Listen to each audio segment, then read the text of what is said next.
Le cercle RH, notre débat pour évoquer, pour parler et faire peut-être une photographie de l'alternance. Alors c'était le tremplin vers l'emploi, évidemment les jeunes plébiscitent ce modèle de la formation, mais aussi de plein pied en entreprise. Les choses sont un peu plus compliquées, avec évidemment nos déficits, avec un petit coup de rabot qui pose aujourd'hui quelques questions et on va les poser à mes invités. Thibaut de Saint-Paul, ravi de vous accueillir. Bonjour. Très heureux, vous êtes nouveau depuis novembre, le nouveau délégué interministériel à la jeunesse. Tout à fait. On est très heureux de vous accueillir sur le plateau. Et avec nous, Loïc Charbonnier. Bonjour Loïc, PDG de Aftral, qui est un organisme de formation formé au métier du transport et de la logistique, donc avec des filières de formation, des programmes de formation. Et l'alternance est un sujet que vous plébiscitez. On va d'ailleurs découvrir, c'est assez original d'ailleurs, le guide du routard de l'alternant. Guide du routard, qui permet quoi, Loïc, un guide du routard qui permet d'avoir les bonnes adresses, la bonne pratique, à frapper aux bonnes portes pour accéder, Voilà, c'est ça le sujet. Et avec la dimension régionale, c'est-à-dire qu'on va descendre vraiment sur l'offre de formation en région, parce qu'aujourd'hui, la mobilité des jeunes, vous le savez, c'est un sujet. Donc là, voilà, ils peuvent déjà aller chercher dans le secteur de France qui les intéresse. Et là, ils vont voir un peu les différentes filières sur tous les métiers, avec quelques acronymes et quelques logotypes du guide du routard. Par exemple, est-ce que c'est des formations aussi qui sont accessibles pour des personnes en situation de handicap, des éléments sur la qualité des formations, etc. Donc, c'est vraiment un guide dans l'esprit du guide du routard. Aftral qui appartient au réseau Walt, et Walt a porté notamment, et on va en parler avec vous Thibaut, ce guide du routard. Quand même, vous incarnez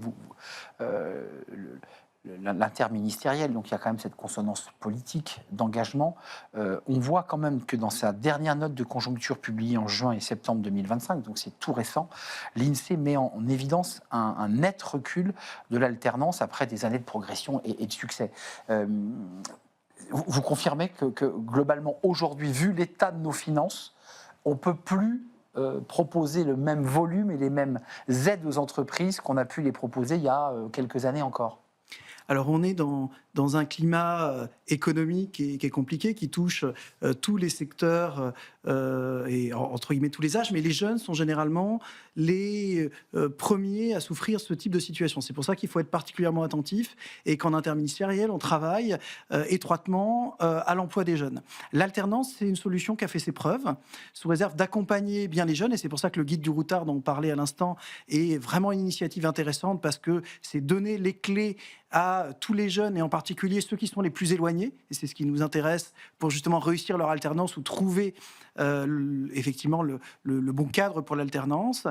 Comme vous le signalez, en fait, ce qu'on observe actuellement, c'est effectivement des difficultés un peu plus fortes pour les jeunes à trouver des alternances, notamment du côté des entreprises, d'où l'importance d'actions qu'on soutient et que vous avez évoquées à l'instant, d'associations comme Walt, qui vont accompagner sur la durée des jeunes qui veulent aller vers l'apprentissage, c'est-à-dire les accompagner même avant, en leur expliquant ce qu'est l'apprentissage, et puis notamment, on pourra en reparler au travers du mentorat, au travers d'un accompagnement sur plusieurs mois, faire que l'apprentissage se passe bien et que le jeune n'abandonne pas en cours de route. D'accord, là on est du côté du jeune.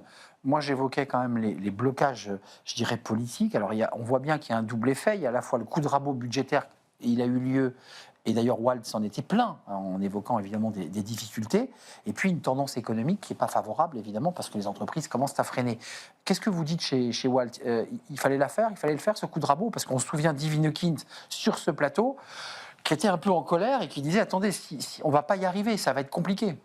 Je crois que oui, il y a eu des mesures qui ont été prises. Je pense que ça reste des mesures qui déstabilisent pas le système. En tout cas, la réforme de 2018, qui a été une réforme majeure pour les jeunes, puisque aujourd'hui, ça a permis d'atteindre le million d'apprentis en France. Alors aujourd'hui, on est en recul, mais clairement, en tout cas, cette réforme, elle a fait passer un cap mental, je dirais, auprès des entreprises comme auprès des jeunes et des familles, sur la perception de l'apprentissage. Aujourd'hui, nous on le voit, puisqu'on est au contact des jeunes toute l'année, aujourd'hui, ils plébiscitent l'apprentissage. Et aujourd'hui, même s'ils ne trouvent pas de formation en apprentissage, ils n'iront pas se former.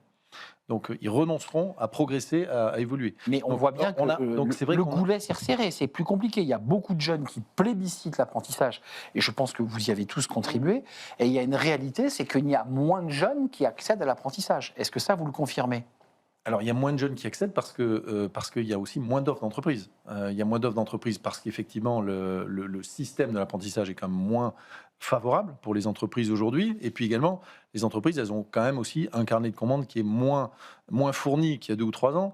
Donc, ça influe aussi sur la demande. Donc, c'est vrai qu'aujourd'hui, on a plutôt plus de jeunes qui sont en recherche de formation d'apprentissage que d'entreprises en mesure de proposer ces contrats. Thibaut de Saint-Paul, juste quand même, est-ce qu'il y a eu un effet d'aubaine, parce que ce sujet avait été soulevé quand même assez rapidement sur l'idée que certaines entreprises auraient pu tout à fait embaucher ces jeunes collaborateurs sans passer par l'alternance, sans avoir forcément besoin d'aide. Il y a eu un effet d'aubaine. On dit quoi, il y a un recentrage, il y a un rééquilibrage. Comment on pourrait définir, au-delà des enjeux budgétaires, est-ce qu'on est en train de mieux cibler l'apprentissage et ses besoins? Alors notre conviction déjà, c'est de le redire et de le réaffirmer, l'apprentissage c'est une solution qui marche et qui a permis à de nombreux jeunes de s'insérer, de trouver un métier, une voie professionnelle qui correspondait à leurs attentes. Et tout ça dans un cadre qui leur correspondait mieux, qui leur permettait de répondre aux besoins de logement, enfin financiers, pour pouvoir poursuivre ses études. Et donc c'est quelque chose qui fonctionne. Dans l'ensemble de nos politiques aujourd'hui, effectivement, il y a néanmoins un recentrage. Notre volonté, elle est de mettre l'accent sur l'ensemble des jeunes qui en ont le plus besoin et qui peuvent en tirer le plus grand bénéfice. J'évoquais tout à l'heure le mentorat qu'on lit beaucoup à ces politiques d'apprentissage. Comment est-ce qu'on accompagne les jeunes et comment est-ce qu'on donne un réseau à ces jeunes qui n'en ont pas ? Et c'est aussi un des enjeux de l'apprentissage. Et effectivement, on met beaucoup d'argent au ministère de la Jeunesse. C'est une 30aine de millions d'euros pour l'ensemble des associations qui font du mentorat. Alors pas que dans l'apprentissage, la manière dont on accompagne des jeunes qui sont dans des territoires ruraux, qui sont à l'aide sociale à l'enfance, mais l'apprentissage en fait partie et une des solutions. Et on a mis un axe très fort sur le fait d'aller chercher les jeunes qui peut-être s'auto-censuraient plus facilement et qui peuvent bénéficier plus de cette solution. Quand même, revenons à Aftral, parce que vous êtes un grand pôle de formation depuis 60 ans, donc vous avez quand même une visibilité, un historique. On sait que dans le problème de la logistique, dans le secteur de la logistique et du transport, il y a une pénurie de main-d'œuvre, il y a des difficultés de recrutement dans vos secteurs. Est-ce que l'alternance est un levier utile, et est-ce que pour le coup, les entreprises qui nous regardent de votre réseau sont demandeuses d'alternance ? Oui, aujourd'hui, l'alternance, c'est devenu une façon de recruter les jeunes. C'est ça. Clairement. Et je disais tout à l'heure que l'esprit a changé pour les jeunes, mais l'esprit a aussi changé pour les entreprises. Il y a beaucoup d'entreprises qui, avant, ne prenaient pas d'apprentis. Aujourd'hui, toutes les entreprises prennent des apprentis, et parfois en nombre important. Et c'est devenu finalement une façon de recruter des jeunes, parce que pendant cette période d'alternance, l'entreprise, elle peut aussi voir un peu les capacités du jeune. Et c'est une forme de test, on l'observe. Voir son comportement professionnel, et ensuite la recruter avec des recrutements qui sont sécures et qui s'inscrivent dans la durée. Et une période de transmission et d'apprentissage. C'est-à-dire que c'est aussi ce temps qu'on va donner aux jeunes pour monter en compétences, pour gagner, pour se familiariser, pour apprendre aussi les codes qui peuvent lui manquer en termes de comportement, par exemple. Donc c'est aussi une vraie chance. Exactement. Donc c'est aussi une vraie chance pour amener le jeune à une employabilité qu'il n'avait pas au départ. Oui. On a entendu Walt et votre réseau qui dit on accélère sur l'alternance, c'est le guide du routard. On a des entreprises, vous nous dites, qui sont prêtes à ouvrir grand leurs portes. Donc chez vous, il n'y a pas de problème. Le transport reste ouvert malgré le coup de rabot budgétaire.